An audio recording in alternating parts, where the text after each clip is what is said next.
అప్పుడప్పుడు అనిపిస్తూ ఉంటుంది, అసలు life before internet was full of fun and memories అని. అప్పట్లో దూరంగా ఉండే వాళ్ళతో మాట్లాడాలంటే టెలిఫోన్సే, అది కూడా రేట్స్ ఎక్కువని లెటర్స్ రాసుకోవడం. ఆ లెటర్స్ కోసం వెయిట్ చేయడంలో ఒక ఆనందం ఉండేది. బర్త్డే విషెస్ అంటే గ్రీటింగ్ కార్డ్స్ పంపించుకోవడం. గూగుల్ అనేదే లేదు. ఏమైనా ఇన్ఫర్మేషన్ కావాలంటే లైబ్రరీస్కి వెళ్ళడమే. సాంగ్స్ వినాలంటే రేడియో, వాక్మెన్, టేప్ రికార్డర్. చూడాలంటే చిత్రలహరి, సరాగాలు. సినిమా ట్రైలర్స్ అయితే జెమినీ టీవీ బయోస్కోప్లో చూడడం. ఇంకా సినిమాలు చూడాలంటే వీసీఆర్, డివిడియో రెంట్కి తెచ్చుకుని అందరం ఒకే చోట చేరి చూడడం. న్యూస్ కోసం దూరదర్శన్, ఈటీవీలో డైలీ నైట్ వచ్చే వార్తలు చూడడం.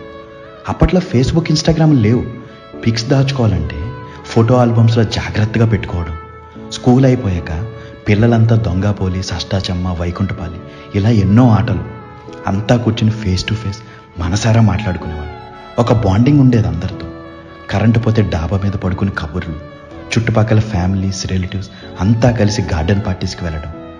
అసలు గూగుల్ మ్యాప్స్ అనేదే లేకుండా అంతంత దూరాలు ఎలా ట్రావెల్ చేసేవాళ్ళం.